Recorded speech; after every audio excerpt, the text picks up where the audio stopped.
Salut les curieux, et bienvenue dans À l'ombre des mangas, l'émission entièrement dédiée à la chronique de mangas et d'animés. Qu'il soit récent ou ancien, tout est susceptible de passer au crible si tant est que cela présente un intérêt. Et l'intérêt, ça ne manque pas dans cet univers tant il peut s'avérer profond. Je vous propose donc d'entamer un voyage à mes côtés afin de découvrir ou redécouvrir des œuvres qui ne sont parfois pas spécialement connues, ou d'autres dont la popularité n'est au contraire plus approuvée, mais sur lesquelles on peut porter un autre regard. Commençons donc, si vous le voulez bien, par un titre qui a fait office d'énorme coup de cœur pour moi ces dernières années, une œuvre relativement méconnue. Oui, j'aurais pu commencer par du lourd, mais je n'en avais pas envie. Néanmoins, si je dis relativement méconnu, c'est parce que j'ai pu constater récemment que l'adaptation animée est régulièrement citée comme étant sous-estimée, preuve que cette série est parvenue à marquer malgré tout certaines personnes. Sans plus attendre, et comme l'indique le titre de cette vidéo, on va parler de Zetsuen no Tempest.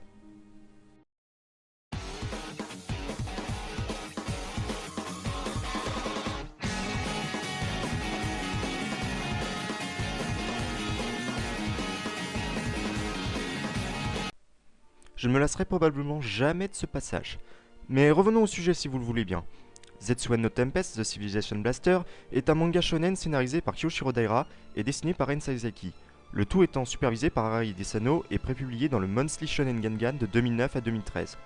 Le manga a connu par la suite une adaptation animée en 24 épisodes, diffusée entre octobre 2012 et mars 2013, assurée par le studio Bones, qui a notamment réalisé les deux animés de Fullmetal Alchemist, ou encore Soul Eater. En France, les 10 tomes du manga ont été édités par Kurokawa sous le titre The Civilization Blaster Zetsuen no Tempest. Quelle subtilité, n'est-il pas? Zetsuen est une œuvre assez particulière, du genre difficile à ranger dans une catégorie précise. Pourtant, il est difficile de s'en apercevoir quand on entame la série, comme le montre le début de l'intrigue. Un jour, une jeune fille nommée Aika Fuwa est assassinée en compagnie de ses parents. Trouvant absurde l'incapacité de la police à trouver le coupable, son grand frère Mairo jure de la venger. Une occasion en or de le faire lui est donnée lorsqu'il découvre échouée sur la plage une poupée en bois qui se révèle être en vérité un moyen de communiquer avec une sorcière abandonnée sur une île déserte par son propre clan, Akaze Kusaribe. Il passe par conséquent à marcher avec elle. S'il parvient à stopper les activités du clan de cette dernière, risquant juste de provoquer la fin du monde, évidemment, ça ne serait pas amusant sinon, elle aidera à retrouver l'assassin de sa sœur. Accord très simple et efficace qui pousse Mairo à quitter la ville où il habite. Un mois plus tard, Yoshino Takigawa, seul réel ami de Mairo, se fait attaquer par une mystérieuse femme semblant travailler pour le gouvernement, cherchant à lui soutirer des informations sur le jeune homme disparu. En forte mauvaise posture, Yoshino est secouru par Mairo ayant appris entre deux à se servir de la magie. Les retrouvailles chaleureuses devront attendre, cela dit, puisqu'un fruit gigantesque, morceau de l'arbre de la destruction que cherche à ressusciter le clan de Akaze, fait son apparition dans le ciel et provoque un phénomène de métallisation des êtres vivants parmi les habitants de la ville appelé maladie de fer. N'ayant plus nulle part où aller, Yoshino décide d'aider son ami à sauver le monde, comme Mairo ne cesse de le dire, sans pour autant être dupe. Il sait pertinemment que seule la vengeance l'intéresse, et d'ailleurs, il a une excellente raison de suivre Mairo. Il n'était nul autre que le petit ami d'Aika, et le couple cachait soigneusement leur relation à Mairo. Ainsi débute une histoire où s'entremêlent vengeance, magie et le destin du monde. Voilà donc pour le résumé. Rien d'exceptionnel à la première vue, tout laisse présager un shonen des plus classiques rempli de neketsu et de combats abusés, avec un message cliché au possible genre l'amitié triomphe de tout, même de la vengeance. C'est exactement le premier avis que j'ai eu en découvrant pour la première fois Zetsuen au travers d'un prototype fourni avec le dernier tome de FMA. Mais la relation ambiguë entre nos deux protagonistes, ainsi qu'un élément en apparence anodin, m'ont poussé à accorder sa chance au manga. Et parvenu au deuxième tome, je me suis dit, purée, j'ai rudement bien fait finalement. A partir de ce moment, c'était le manga dont j'attendais l'apparition d'un nouveau tome avec une impatience croissante, et j'ai sauté de joie en apprenant l'annonce de l'animé. On va donc essayer d'expliquer cet enthousiasme. Déjà, l'univers de Zetsuen est intéressant dans sa façon de présenter la magie, qui ici est liée à deux arbres assimilables à des divinités, celui des origines et celui de la destruction. L'arbre des origines protège la logique du monde, l'arbre de la destruction la transgresse. Une dichotomie des plus simples. Deux arbres, donc deux types de magie, protectrice et destructrice. Quand on se lance dans la série, on est au début seulement introduit à ce premier type, étant donné qu'allié comme ennemi emploie la magie des origines, dont l'utilisation dépend d'offrandes de produits créés par la civilisation. Plus celle-ci est technologiquement avancée et de préférence une arme, plus la magie accordée est puissante. Le fait que le fonctionnement de la magie soit détaillé de façon aussi précise donne non seulement du crédit à l'univers, mais impose également des limites fixes à la puissance des personnages, évitant ainsi un écueil courant des shonen à combat, une montée en puissance qui ne s'arrête jamais, quitte à en devenir ridicule, et se permet de jouer en plus un rôle dans l'intrigue. Et ça, c'est le deuxième point important. En effet, toute l'histoire et le monde de Zetsuen peuvent s'apparenter à une gigantesque pièce de théâtre, avec une préférence marquée pour les œuvres de Shakespeare. Salut Willy, tout baigne? Et c'est ça le fameux point anodin qui m'a laissé donner sa chance au manga. Démarrer sa lecture par une citation d'Hamlet quand on considère cette tragédie comme étant sa préférée, c'est fatal, croyez-moi. J'avais espéré à cet instant que cette citation ne serait pas la seule, et Zetsuan ne m'a pas donné tort, les personnages ne cessant de référencer Hamlet pour illustrer leurs propos et leur situation. Mais ce n'est pas la seule pièce de Shakespeare à être citée. Un nombre considérable de références à la tempête, une comédie cette fois pouvant être relevée. Il est même possible de considérer ces deux pièces comme représentant l'enjeu final de l'intrigue. Vers quel dénouement les personnages s'acheminent? Celui des plus tragiques et pathétiques d'Hamlet, ou bien l'optimiste de la tempête? Ce côté théâtral est par ailleurs poussé bien au-delà de la simple référence, parsemant le récit de nombreux coups de théâtre imprévus, de changements abrupts de ton, allant même jusqu'à inspecter certains affrontements via des joutes verbales ou des mises en scène, voire jusqu'à nous montrer des personnages jouer un rôle. Ce ne sont pas moins d'un peu plus d'une dizaine d'entre eux qui accompagneront votre lecture ou votre visionnage. Tous ne sont pas également développés, et certains donnent même l'impression tenace d'être une simple ligne de caractère et de pouvoir, comme Junichiro. Les efforts de Shiro Daira dans l'écriture des personnages s'est principalement axé sur 4 d'entre eux: Maero, Yoshino, Akaze et Aeka.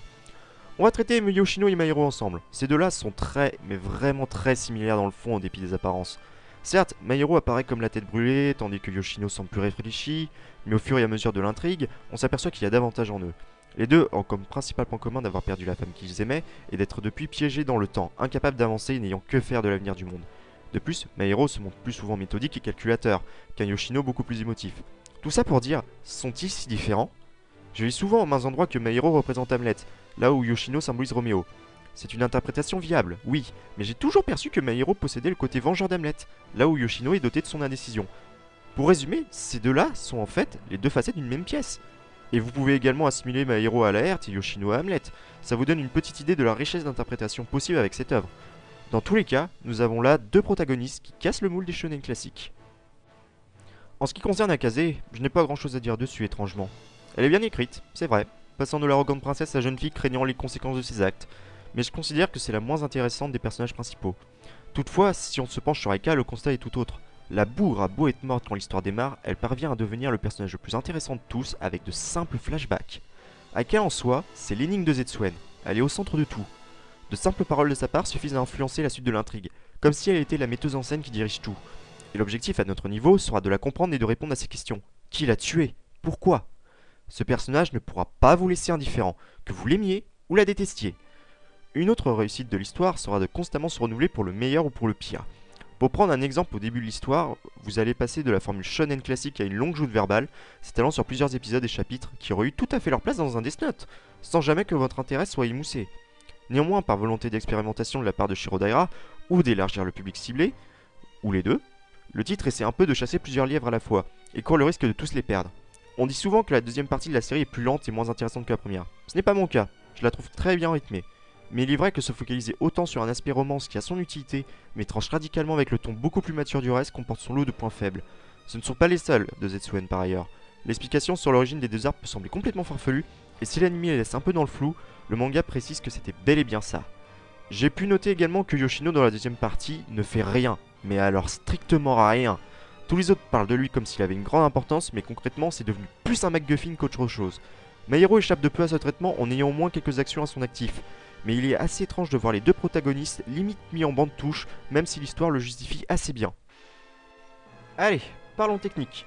D'un côté, nous avons le manga, correctement découpé, bien rythmé et dessiné, mais qui ne fait guère d'éclat, hormis durant quelques planches retranscrivant l'aspect démesuré des situations, et de l'autre, un animé absurdément bien animé alors que Zetsuan n'était pas spécialement populaire, qui a ingénieusement opté pour des couleurs ternes dépeignant à merveille la mélancolie de l'histoire, et accompagné d'une OST orchestrale de Michiro Oshima qui tourne en fond depuis tout à l'heure au passage, et qui ne fait que renforcer l'aspect théâtral de la série par son côté grandiloquent.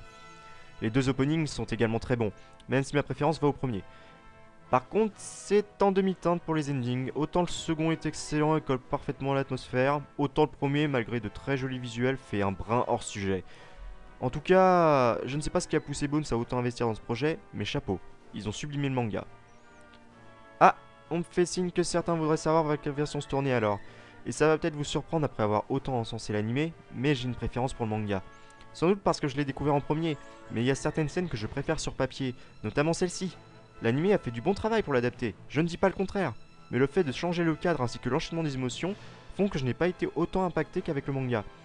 Mais pour être franc avec vous, je dirais que le manga et l'animé sont complémentaires l'un de l'autre en vérité. Par exemple, le manga possède une vraie fin définitive via son tome 10, tandis que l'anime possède des flashbacks inédits sur l'enfance de Maero et Yoshino. Si vous avez aimé un des deux formats, je vous encourage vivement à jeter un œil à l'autre, les deux possédant leurs qualités et ayant au final les mêmes défauts. Bref, Zetsu no Tempest, à défaut de s'imposer comme un incontournable, reste néanmoins un très bon shonen qui a su se créer sa propre identité parmi les nombreux autres titres du genre. Si vous ne connaissiez pas avant cette vidéo, je vous conseille rudement de regarder le premier épisode ou de lire le premier tome du manga pour vous faire votre opinion. Voilà donc pour cette première émission, qui j'espère vous aura intéressé plus. Normalement vous savez déjà quoi faire. N'hésitez pas à laisser des commentaires constructifs pour m'aider à m'améliorer, ça fait toujours plaisir. De même qu'à me conseiller des animés et des mangas, là encore ça fait très plaisir. Et donc avant que l'on se quitte jusqu'à la prochaine fois, voici un petit jeu très simple qui vous occupera quelque peu.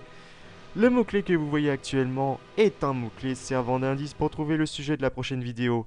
Bonne chance pour le trouver, bon courage et portez-vous bien.